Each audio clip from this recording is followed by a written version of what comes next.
देश में एक चर्चा है, मोदी मोदी मोदी लहर है पूरी, एक कहा जा रहा है। ऐसी लहर आप देख रही हैं क्या? लेकिन राजनीति में कहीं ऐसे कम ज्यादा होता है और सिर्फ एडवर्टाइजिंग कैंपेन से तो राजनीति नहीं चलती। मोदी को लेकर क्या स्टैंड है आखिर एनसीपी का? हमारा विश्वास कोर्ट पे है। लोगों को चाहिए कि मेरा क्या होगा, रोटी कपड़ा मकान मुझे कहाँ से मिलेगा, आरोग्य शिक्षा ये है जो 10-20 साल पहले उसे ये उखाड़ के क्या होने वाला है। इतने सारे घोटाले आए, ये घोटाला वो घोटाला, महाराष्ट्र में सिंचाई घोटाला फेमस रहा, ये सबका नुकसान नहीं होगा आपको लोकसभा में? मैं घोटालों की ज्यादा चिंता नहीं करती। पवार साहब पीएम की रेस में है क्या? नहीं, कभी बिल्कुल नहीं। चुनाव के बाद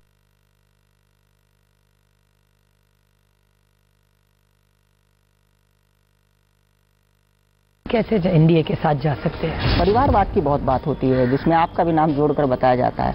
क्या मानती हैं आपकी राजनीति में परिवारवाद वाकई होता है या? हाँ, जरूर। हमारी खास पेशकश में आपका स्वागत है। देश में लोकसभा चुनाव की तैयारियां जोरों पर है। हर पार्टी अपने तरीके से रणनीति बना रही है। सबकी इच्छा यही है कि सरकार के फाइनल में उनकी जीत हो। इस मुद्दे पर बातचीत करने के लिए हमारे साथ राष्ट्रवादी कांग्रेस की नेता, सांसद और पार्टी के जो सुप्रीमो हैं शरद पवार जी की पुत्री सुप्रिया सुले जी मौजूद हैं। सुप्रिया जी, आपका स्वागत। सबसे पहला सवाल यही कि सो पा रही हैं क्या आप रात को? हाँ, बिल्कुल। तो क्या रणनीति बनाई है चुनाव के लिए?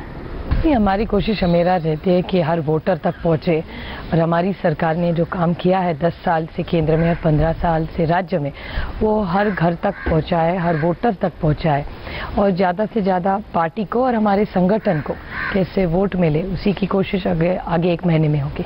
आपने यहाँ पर कैंडिडेट्स ऑलमोस्ट डिक्लेयर कर दिए हैं। कुछ जगहों पर कैंडिडेट्स को लेकर नाराजगी है, कुछ और पार्टी के लोग भी आप में शामिल हो रहे हैं। आज राहुल नार्वेकर भी आए हैं आप जी। तो ये जो आना और जाना है, इससे कुछ फायदा होता है आपको? कभी कभी होता है, लेकिन कभी कभी नुकसान भी होता है। कभी लास्ट मिनट अगर आए तो जो विरोधक होता है वो साथ में काम करते हैं कि लास्ट मिनट किसी ने हो, लेकिन धोखा इस बार हमारे साथ ज्यादा हुआ है। तो होता रहता है, लाइफ में चलता रहता है। मैम, इस बार मुद्दे क्या होंगे, खासकर एनसीपी की बात करें तो? सबसे बड़ा और एक ही हमारा मुद्दा होता है इलेक्शन के लिए, वो विकास का होता है। हमेशा 50 साल से महाराष्ट्र के और देश के राजनीति में आदरणीय पवार साहब जब भी इलेक्शन लड़े, उस हिसाब से हमेशा हमने विकास का ही मुद्दा, डेवलपमेंट का ही मुद्दा लेके हमें लोगों तक जा रहे हैं। और इस टाइम हम रिपोर्ट कार्ड लेके जा रहे हैं कि 10 साल में हमारी सरकार में क्या क्या काम किए हैं, वही हम लोगों तक पहुँचाने की कोशिश कर रहे हैं। जिस तरीके से देखा जाता है कि जब चुनाव आते हैं तो कांग्रेस एनसीपी में कहीं ना कहीं कार्यकर्ताओं के बीच में ये आता है कि अगर हम अकेले लड़ते तो ज़्यादा बेहतर कर पाते। इस तरह की बात आपको भी लगती है कि अकेले लड़ने से हो सकता है एनसीपी को ज़्यादा फायदा होता है? नहीं, मेरे ख्याल से डिवीजन ऑफ वोट जो होता है उससे सबका नुकसान होता है। हमारा गठबंधन 15 साल से महाराष्ट्र में और 10 साल से केंद्र में बहुत अच्छा काम कर रहा है। बहुत अच्छा हमारा काम हो रहा है, लोगों तक पहुंच रहा है। तो मेरे ख्याल से ये अलायंस सबके लिए, गठबंधन सभी दोनों साइड के लिए अच्छा है और बेहतर ही होगा। इस बार क्या एमएनएस आपको फिर नैया पार करवा देगी, ऐसा लग रहा है? नहीं, ऐसी कोई नैया पार के लिए खुद को कष्ट करने पड़ते हैं, दूसरे कोई धक्के से ऐसी नैया पार नहीं होती। पिछली बार बहुत फायदा हुआ था आप लोगों को एमएनएस की वजह से, और शायद यही कोशिश है कि इस बार एमएनएस को लेकर बीजेपी जो है वो साथ में लाना चाहती है और आप लोगों के खिलाफ ज़्यादा कैंडिडेट्स वो दे रही है। तो इससे कितना देखती है? नहीं, कैसे राजनीति में कोई तो विरोधक होता है, वो उसका काम करता है, हम हमारा काम करते हैं। तो इस हिसाब से मुझे ज़्यादा कौन सामने लड़ रहा है उसकी ज़्यादा नहीं चिंता, लेकिन हमारा काडर, हमारा कार्यकर्ता, हमारे सारे नेता ज़्यादा से ज़्यादा लोगों तक हमारी सरकार का काम पहुंचाने का काम हमें करना है। आप बारामती खुद उम्मीदवार हैं, आपके लिए सबसे बड़ी चुनौती कौन है? आपके शिवसेना बीजेपी के कैंडिडेट्स हैं या फिर आप आम आदमी? मैं मेरे हर एक विरोधक को बड़ा सीरियसली रहती हूँ और किसी को भी अंडर एस्टिमेट नहीं करती। हर जो मेरे खिलाफ लड़ता है वो भी कष्ट करेंगे, हम भी कष्ट करेंगे। इन दिनों पूरे देश में एक चर्चा है, मोदी मोदी मोदी लहर है पूरी, एक कहा जा रहा है। ऐसी लहर आप देख रही हैं क्या? ऐसी लहर तो 2004 में भी थी। इनसे भी बहुत बड़े नेता जिस हम सब मानते हैं, अटल जो शायद इस देश के सबसे बड़े नेता हो चुके हैं, उनकी भी लहर थी। लेकिन राजनीति में कहीं ऐसे कम ज्यादा होता है और सिर्फ एडवर्टाइजिंग कैंपेन से तो राजनीति नहीं चलती। विकास, गुजरात का जो विकास मॉडल जो रखा जाता है, जिसको कहा जाता है कि एक रोल मॉडल हो सका है एक बार, तो उसको किस तरीके से देखती हैं? नहीं, मेरे ख्याल से मैंने हमेशा महाराष्ट्र को पास से देखा है, तो गुजरात की जो चीजें आज है हमारे यहाँ तो 20-30 साल से ही है, तो हमारे लिए महाराष्ट्र के लिए कोई नई बात नहीं है। कि अभी जो गुजरात में आज हो रहा है वो यहाँ से 20-30 साल पहले हो चुका है और होता रहा है और बहुत डेवलपमेंट विकास हो रहा है। तो मुझे बहुत गुजरात मॉडल सबसे अच्छा देश में ऐसी कोई परिस्थिति मुझे नहीं लगती। आप तो गांव में भी जाती रही हैं, वुमेन एम्पावरमेंट के लिए काफ़ी काम करती रही, कई अवार्ड्स आपको मिले हैं, महिलाओं की समस्याओं को आप जानती हैं। जब आप जाती हैं महाराष्ट्र में तो अभी क्या देखती है, ऐसी कौन सी समस्याएं हैं जो महाराष्ट्र में अभी भी कायम है जिसको कि दूर किया जाना चाहिए? मेरे ख्याल से सबसे ज़्यादा जो मुझे चैलेंज लगता है, जो जिसमें बारे में देश में कोई भी नहीं बोल रहा है, आप देखिए आज अगर 100 लोग मुझे मिलने आते हैं तो 90 लोग मुझे उसमें के नौकरी के लिए आते हैं, आबादी। और आज आप देख रहे हैं कि शिक्षा जो बहुत अच्छी आज देश में हो रही है, बहुत ज़्यादा आज बेरोजगार जो है वो सबसे बड़ा चैलेंज मुझे लगता है आबादी के कारण। और आजकल ऑटोमेशन बहुत आ गया है। तो अब देखिए, आप एक फैक्ट्री आप 20 साल पहले लगाते तो 1000-1200 लोग लगते थे, उसी में आज टेक्नोलॉजी के कारण 200-250 लोग में हो जाती है फैक्ट्री। इसलिए मैं ऑटोमेशन और स्किल्ड वर्कर आज बहुत वो नीड ऑफ द आवर है और इसीलिए हमारी सरकार ने बहुत अच्छी पॉलिसीज भी करी है। लेकिन हमारी आबादी और बेरोजगारी, मुझे अगर और मैं नीचे गांव तक जाके काम करती हूँ तो मुझे सबसे बड़ा चैलेंज वो लगता है। क्योंकि अगर मैं गांव में जाऊँ और एक एमएड लड़का मुझे बोलता है ताई मुझे 5 साल से नौकरी नहीं, मुझे लगता है ये सबसे बड़ा चैलेंज है जिसके बारे में हम कोई नहीं बोल रहे। क्या किया जाना चाहिए इसके बारे में? मेरे ख्याल से एक आबादी को कंट्रोल लाने की बहुत ज़रूरत है, एक जिसके बारे में हम कोई नहीं बोलते। और दूसरी बहुत महत्वपूर्ण जो बात है कि जो क्वालिफाइड स्किल्ड वर्कर है उसकी लिंकेजेस हमारी इंडस्ट्री के साथ और टाइट होनी चाहिए। जैसे अभी मेरे क्षेत्र में आप देखें तो सारी जो ITIs है वो हमने प्राइवेट कंपनीज के साथ लिंक करी है कि अगर एक बड़ी कंपनी हो हमारे एरिया में तो वो ट्रेनिंग दे कि आपको कितने हर साल लगते, 50 लड़के या लड़कियां जो टेक्नीशियंस है, स्पेशल है, तो उनका लिंक हम कर देते हैं। तो इस हिसाब से ये अगर थोड़ा ज़्यादा हर जगह देश में, मैं सिर्फ मेरे क्षेत्र की बात नहीं कर रही हूँ, तो उससे और ज़्यादा स्किल डेवलपमेंट मिशन जो हमारी सरकार ने शुरू किया है वो उसमें और ज़्यादा काम करने की ज़रूरत है हर क्षेत्र में। 10 साल में कौन सी आपको ऐसी चीज़ लगती है आपकी, चाहे महाराष्ट्र में सरकार हो या फिर यूपीए की सरकार हो, कि जो ऐसा काम था जिसने देश में कुछ नई क्रांति ला दी आपको लगता है? बहुत सारे ऐसे काम हुए।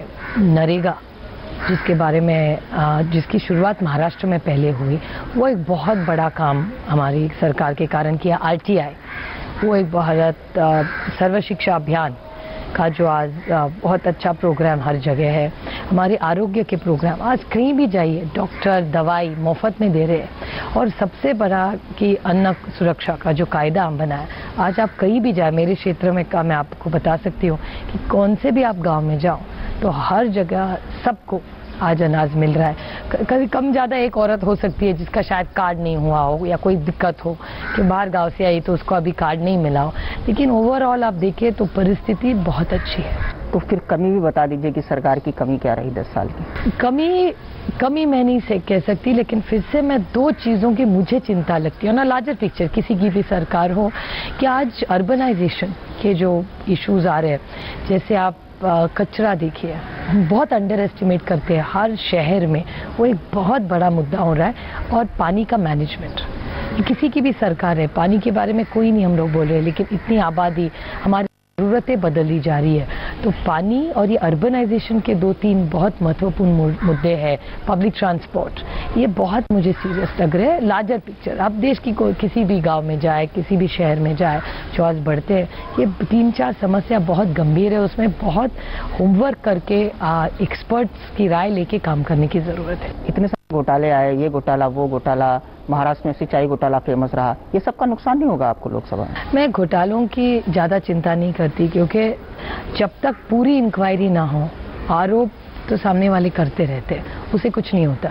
मुझे याद है 95 का जब इलेक्शन महाराष्ट्र में हुआ था, पवार साहब के इतने खिलाफ लोगों ने स्टेटमेंट किया, उस चीज़ को 20 साल हो गए, एक कागज छोड़ी, एक चिट्ठी पच्चा भी नहीं मिला उनके खिलाफ। तो मेरे ख्याल से कभी कभी थोड़ी शैलो हो जाती है राजनीति। तो मेरे ख्याल से मुझे नहीं लगता, घोटालों की चर्चा ज़रूर टीवी पे बहुत हुई है, आरोप बहुत सारे हुए, लेकिन जब मैं क्षेत्र जाती हूँ तो मुझे नहीं लगता ये बहुत सारी दिक्कत है। मोदी को लेकर क्या स्टैंड है आखिर एनसीपी का? नहीं, एनसीपी का स्टैंड, वो एनडीए में है, हम यूपीए में है, तो तो हम एक दूसरे के आमने सामने खड़े हैं। सवाल इसलिए मैंने पूछा कि पवार साहब के दो बयान आए। पहला बयान ये आया कि अब मोदी के बारे में चर्चा नहीं होनी चाहिए क्योंकि उनको कोर्ट ने क्लियरेंस दे दी। उसके तुरंत बाद वो उस बात को दोहराते हुए नजर आए जो सालों से कहते रहे। तो आखिर दोनों में से सच्चाई कौन सी? नहीं, जो इंक्वायरी हुई है SIT के, उस बारे में माननीय प्रफुल्ल भाई ने भी बात की और पवार साहब ने भी बात की कि अगर हमारा विश्वास कोर्ट पे है, अगर आप कल, मैं उदाहरण दूं, आपने अगर मुझे लगा खून किया है और कोर्ट बोले नहीं आपने नहीं किया, तो जो कोर्ट कहता है उसी का हमको सम्मान करना पड़ेगा। तो SIT ने कहा है कि मोदी जी का उसमें कुछ इशू नहीं है, लेकिन उसमें कुछ ग्रे एरियाज है। तो पवार साहब कह रहे कि आज अगर SIT ने कुछ निर्णय लिया है उसको मान सम्मान करके हमने छोड़ देना चाहिए और आगे हमें वोट की वो क्यों वोट मांग रहे, वो उनका प्रॉब्लम है। हमारी 10 साल की काम जो हमारी सरकार ने की है वो लोगों तक पहुंचाने की। आज लोगों को विकास चाहिए, लोगों को चाहिए कि मेरा क्या होगा, रोटी कपड़ा मकान मुझे कहाँ से मिलेगा, आरोग्य शिक्षा ये है जो 10-20 साल पहले उसे ये उखाड़ के क्या होने वाला है। पवार साहब PM की रेस में है क्या? नहीं, कभी बिल्कुल नहीं। अगर मौका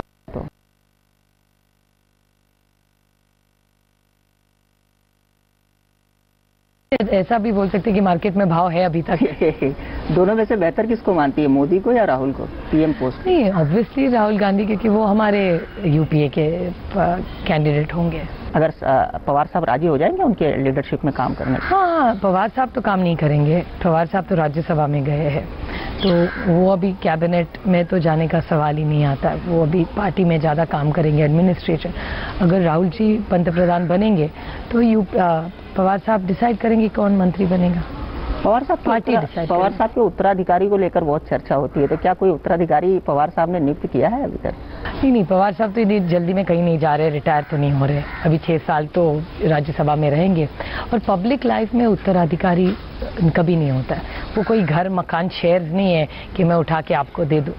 लेकिन उत्तराधिकारी के हमारे यहाँ आप देखें कि कैलाशवासी यशवंतराव चव्हाण जो महाराष्ट्र के सबसे बड़े नेता आज तक हुए हैं इतिहास में, तो चव्हाण साहब के उत्तराधिकारी पवार साहब को माना जाता है आज भी, और उनका कोई खून का रिश्ता एक दूसरे से नहीं था। लेकिन आज भी चव्हाण साहब का जब नाम लेते हैं तो उनका विचार आज महाराष्ट्र में और देश में पवार साहब ने ही चलाया। कोई सिर्फ प्यार का रिश्ता था और पवार साहब ने हमेशा उनको गुरु माना है, आज तक मानते आ रहे। तो मेरे ख्याल से पवार साहब का उत्तराधिकारी वही होगा। एक हो सकते हैं, अनेक भी हो सकते हैं, जो उनका विचार लेके आगे NCP में बढ़े। इन दिनों पूरे देश में एक चर्चा है, मोदी मोदी मोदी लहर है पूरी, एक कहा जा रहा है। ऐसी लहर आप देख रही हैं क्या? लेकिन राजनीति में कहीं ऐसे कम ज्यादा होता है और सिर्फ एडवर्टाइजिंग कैंपेन से तो राजनीति नहीं चलती। मोदी को लेकर क्या स्टैंड है आखिर NCP का? हमारा विश्वास कोर्ट पे है। लोगों को चाहिए कि मेरा क्या होगा, रोटी कपड़ा मकान मुझे कहाँ से मिलेगा, आरोग्य शिक्षा ये है जो 10-20 साल पहले उसे ये उखाड़ के क्या होने वाला है। इतने सारे घोटाले आए, ये घोटाला वो घोटाला, महाराष्ट्र में सिंचाई घोटाला फेमस रहा, ये सबका नुकसान नहीं होगा आपको लोकसभा में? मैं घोटालों की ज्यादा चिंता नहीं करती। पवार साहब PM की रेस में है क्या?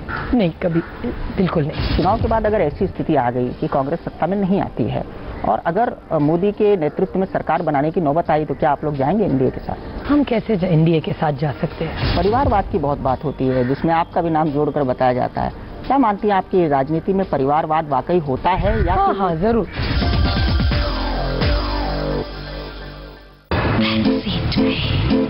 तूने ऐसा सेल्फ स्टार्ट मारा, सोचा दिल मेरा जागा मटको।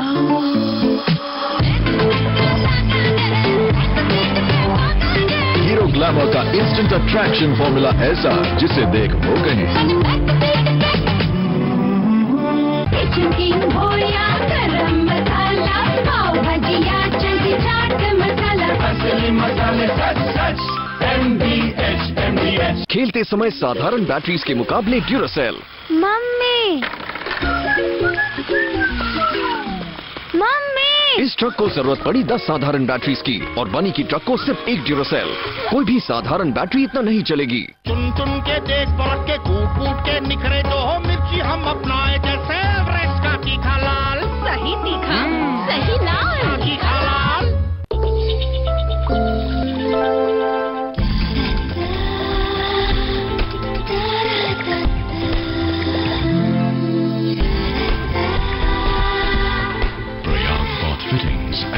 सिंह।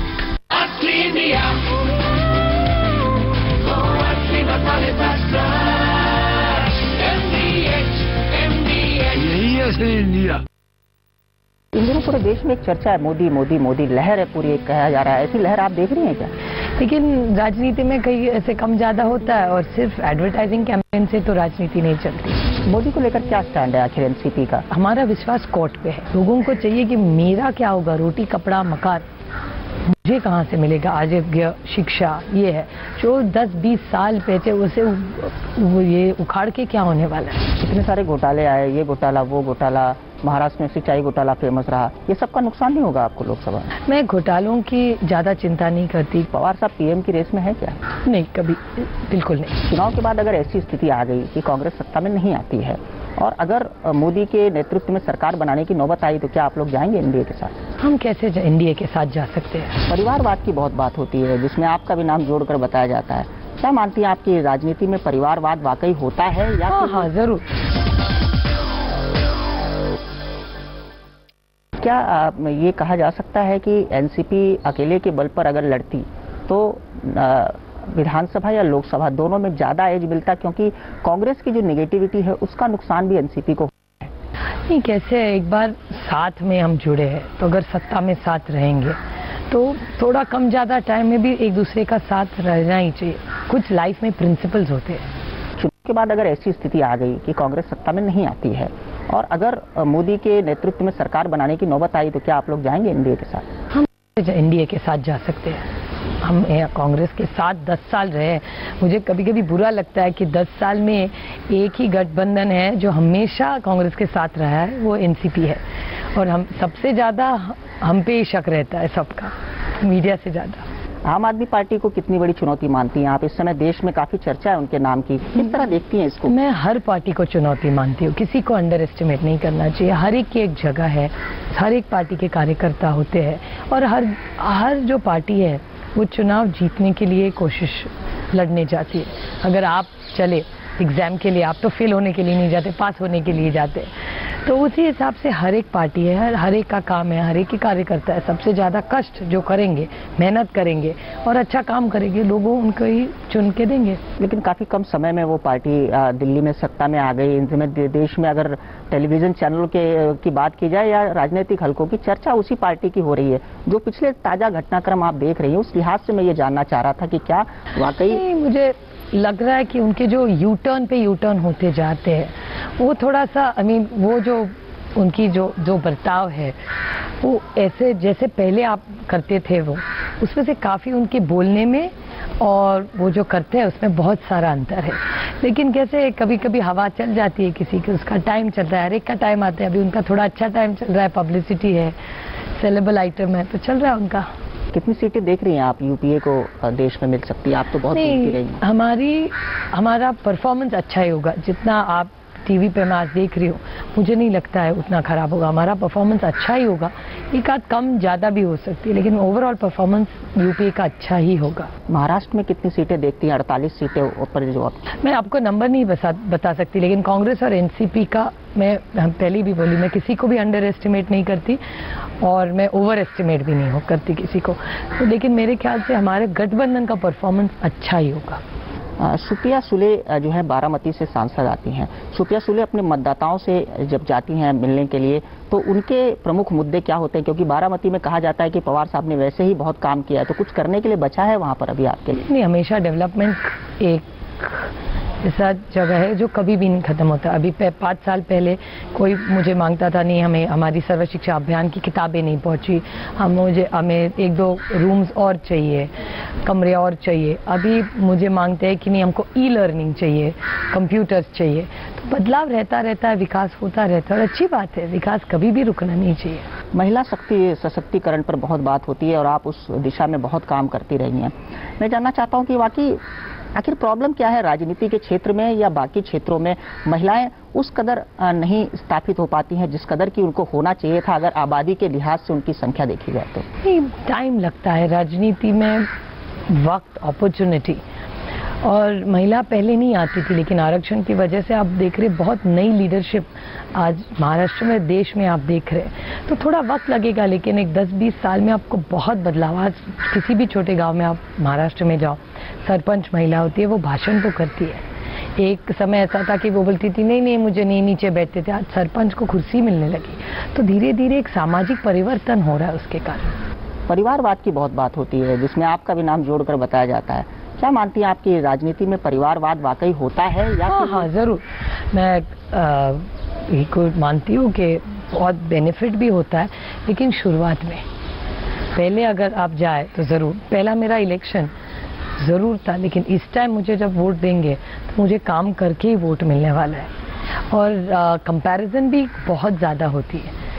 जैसे प्लस पॉइंट्स है, माइनस पॉइंट्स भी होते हैं कि ये इतना मेहनत करते, इनके भाषण करने का स्टाइल ऐसा है, इस उम्र में पवार साहब ने इतना किया, दादा ने इतने किया, सुप्रिया। तो कंपैरिजन भी होती है, उससे नुकसान भी हो सकता है, फायदा भी हो सकता है। So it's an opportunity. और मेरे ख्याल से मैं हमेशा सबको कहती हूँ, डॉक्टर का लड़का डॉक्टर बन सकता है, वकील का वकील बन सकता है, तो एक्टर का लड़का एक्टर बन सकता है। तो राजनीति में क्यों नहीं? और हमारी तो परीक्षा हर 5 साल में होती है।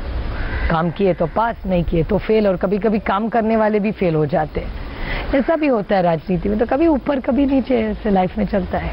कांग्रेस एनसीपी की जो यहाँ पर सत्ता रही है पिछले 10 सालों में, उस पर ही उसकी अगर परफॉर्मेंस की बात की जाए तो कुछ चीज़ें जो है खासकर घोटालों को लेकर बहुत सारी बात होती है, और जिसमें कहीं ना कहीं आपकी पार्टी को केंद्र में लिया जाता है। चाहे वो अजीत दादा की बात की जाए, सिंचाई मंत्रालय की बात की जाए, तो ये क्या है? वाकई इसमें कुछ सच्चाई भी है कि ये सिर्फ? देखिए, मैंने पहले भी कहा था कि जो पॉपुलर होता है उसको ही अटैक करते हैं। हमारे यहाँ मराठी में कहावत है, जो आम देने वाला पेड़ होता है ना, उसी पे अटैक हमेशा होता है। सादे पेड़ पे कौन देखेगा? गडकरी जी कह रहे थे। तो यही होता है। गडकरी जी भी महाराष्ट्र नहीं है, तो मेरे ख्याल से थोड़ा कम ज़्यादा लोग कहते रहते हैं, इंक्वायरी होती है। और दुख इसी बात का होता है कि अगर ये जब झूठे आरोप होते हैं तो लोग सोचते नहीं, आपके लिए एक ताज़ा खबर होती है, लेकिन हमारे लिए दुख की बात सिर्फ हमारे लिए नहीं होती, क्योंकि हम बड़े, हमको पता है उसमें कुछ नहीं है। लेकिन हर पॉलिटिकल फैमिली, सिर्फ मेरे बारे में नहीं, मैं सारी किसी भी पार्टी के हो, घर में बच्चे होते हैं, बच्चे स्कूल जाते हैं, कॉलेज जाते हैं, उनके दोस्त कुछ कहते हैं, तो वो पूरी फैमिली हर्ट होती है। ऐसा नहीं है कि वो एक आदमी या औरत केंद्र बिंदु होती है।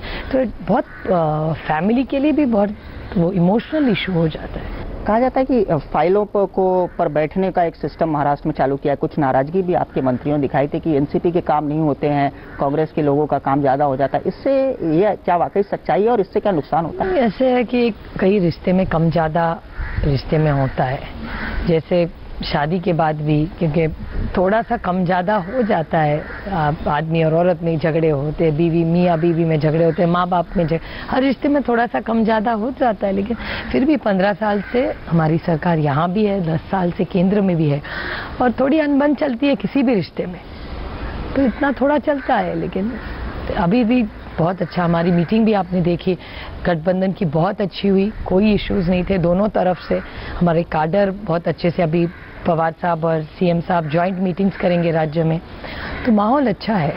आखिरी सवाल, लोकसभा चुनाव के बाद आप विधानसभा में भी जाने वाले हैं, उसके लिए क्या तैयारियां कर रखी है? क्योंकि कहा जा रहा है कि इस बार का जो चुनाव है वो कांग्रेस एनसीपी वर्सेस महायुति जो बनाई गई है उसके खिलाफ होगा। नहीं, जरूर होगा। 15 साल से हमारी सरकार है, 3rd टर्म है, 4th टर्म के लिए हम लोग जाएंगे।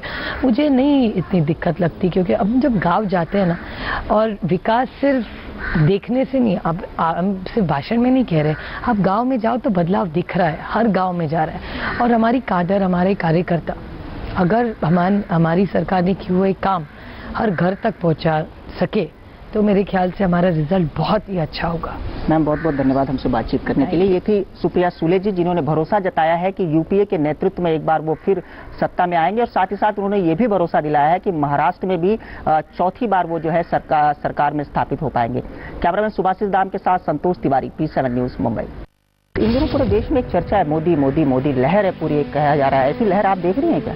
लेकिन राजनीति में कई ऐसे कम ज्यादा होता है, और सिर्फ एडवर्टाइजिंग कैंपेन से तो राजनीति नहीं चलती। मोदी को लेकर क्या स्टैंड है आखिर एनसीपी का? हमारा विश्वास कोर्ट पे है। लोगों को चाहिए कि मेरा क्या होगा, रोटी कपड़ा मकान, मुझे कहाँ से मिलेगा आरोग्य, शिक्षा, ये है जो 10-20 साल पहले उसे ये उखाड़ के क्या होने वाला है। इतने सारे घोटाले आए, ये घोटाला वो घोटाला, महाराष्ट्र में सिंचाई घोटाला फेमस रहा, ये सबका नुकसान नहीं होगा आपको लोकसभा में? मैं घोटालों की ज्यादा चिंता नहीं करती। पवार साहब पीएम की रेस में है क्या? नहीं, कभी बिल्कुल नहीं। चुनाव के बाद अगर ऐसी स्थिति आ गई कि कांग्रेस सत्ता में नहीं आती है और अगर मोदी के नेतृत्व में सरकार बनाने की नौबत आई तो क्या आप लोग जाएंगे एनडीए के साथ? हम कैसे एनडीए के साथ जा सकते हैं? परिवारवाद की बहुत बात होती है जिसमें आपका भी नाम जोड़कर बताया जाता है। क्या मानती हैं आपकी राजनीति में परिवारवाद वाकई होता है या? हाँ, जरूर।